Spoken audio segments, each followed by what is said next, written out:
Y'all's like burbs.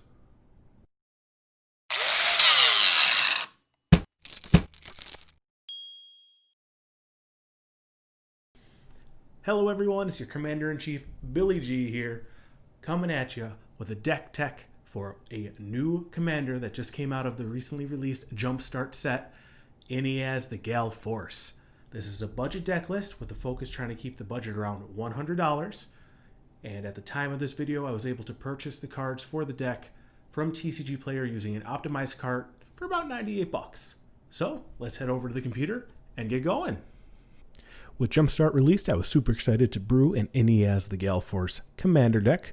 Inniaz is a 3 blue legendary Djinn creature with flying and 2 with blue-white hybrid. Attacking creatures with flying get +1/+1 until end of turn. And whenever 3 or more creatures you control with flying attack, each player gains control of a non-land permanent of your choice, controlled by the player to the right. Based around this card, I decided the best thing that we can do here is get a bunch of low-cost birds out there, maybe make our birds a little bigger, and then also just sprinkle in a little bit of chaos so we start rotating permanents around the table. So let's go. All right, beginning off, we have some baby birds. We have Aven Skirmisher, Rustwing Falcon, and Suntail Hawk. Then we have Cloudfin Raptor, which has Evolve, Healer's Hawk, which has Lifelink, and Stormcrow, the strongest bird in Magic. Following, we have Judge's Familiar, which can counter a target instant or sorcery by sacking it. Palace Familiar, which draws a card when it dies. And Watcher of the Spheres, which can make all your other burbs a bit cheaper. Then we have some bigger burbs. We have Arctic Aven, which can get bigger, and you can also give it lifelink. Aven Mimeomancer, which can make smaller creatures bigger and even give them flying. And Aven Mind Sensor to prevent your opponents from searching their decks. You have Aven Wind Guide, which has vigilance and flying and can give tokens vigilance and flying, and has embalm so you can cast from the grave. Celestial Gatekeeper, when it dies you can reanimate a bird. You got Crookclaw Elder, which taps 2 birds to draw a card, and Keeper of the Nine Gales to tap 2 birds to pounce a target permanent.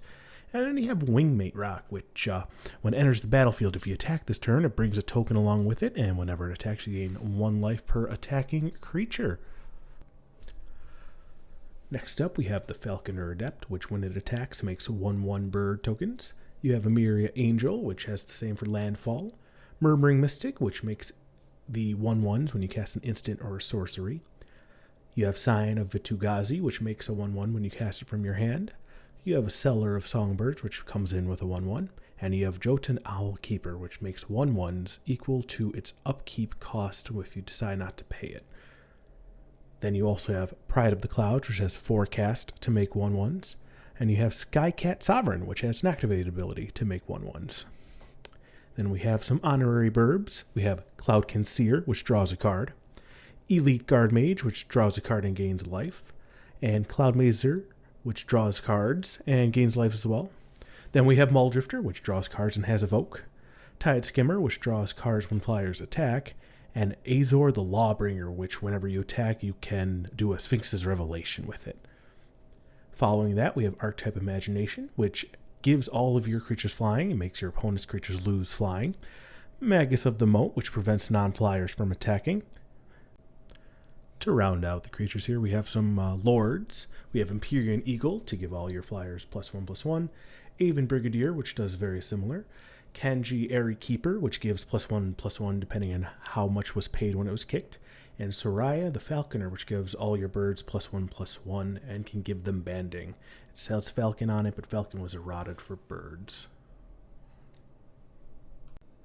For artifacts, we have Azoria Signet, Soul Ring, and Talisman of Progress to provide the early game ramp. And then we also have the Sword of the Animus, so that we can ramp throughout the game using our hard-to-hit flyers. For enchantments, we have Soulcatcher's Airy, which as your burbs die, your other burbs get stronger. For our sorceries, we have Battle Screech, we can make 2 birds, and you can tap 3 white creatures to flash it back to make another 2. You have Migratory Root, which makes 4 birds, or it has basic land cycling. For our board clears, we have Fumigate to gain life equal to the amount of creatures destroyed, and we have Descend upon the Sinful to exile, and if you have Delirium, you can get a 4/4 Angel. We have Airborne Aid, which allows us to draw cards equal to the amount of birds on the table. And then for instance, we have Counterspell, Dovin's Veto, and Negate for our counters. For removal, we have Run Away Together and Blink of an Eye, Swords to Plowshares and Path to Exile, and Pongify, along with Reality Shift.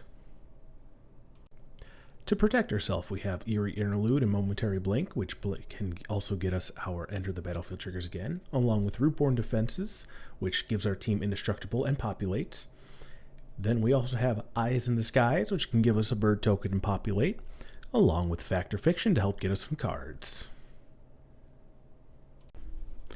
For our mana base, we start with Animal Sanctuary, which allows us to put a 1/1 counter on a burb.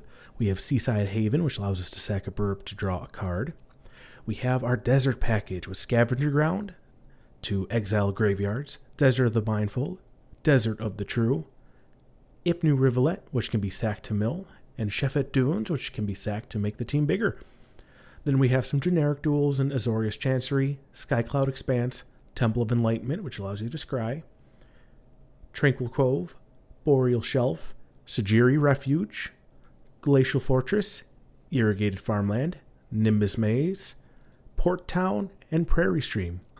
Wrap that up with 8 islands and 11 plains, and there you have an Inniaz Commander deck. So that's the deck, but how do we play it?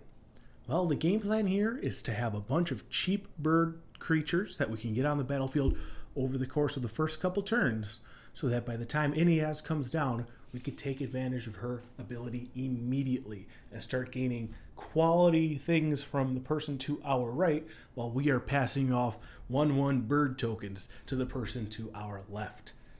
We have some things in this deck to help protect us. We got some counter spells to prevent anything that will be attacking our board. And we also have board clears in case the rest of the table's board gets a bit overwhelming before we have a chance to establish our position. We also have things to protect us that include Eerie Interlude and Rootborn Defenses, which can help save our creatures from opposing board wipes. We also have lords, plenty of bird lords, so that as the game goes long, we can start making all our creatures big and beefy so that we can start attacking and hopefully close out the game for the win. Now, I know we went over a lot today. I put the deck list in the description here for you folks, so you have it ready. Feel free to check that out. I also hope that you can check out my other social media. I have Facebook, I'm on Twitter and Instagram, so you can like and follow me there. You should have the handles on the screen at this moment. And yeah, if you have any comments for this deck, if you see anything you like, see anything you don't like, be sure to let me know in the comment section below. While you're down there, feel free to subscribe. Hit the bell if you want to see more awesome deck techs from me. I hope to have some pretty spicy deck techs coming up in the near future, so definitely keep an eye out for those. I thank you very much for joining me this week, and I hope to see you again next week. Adios.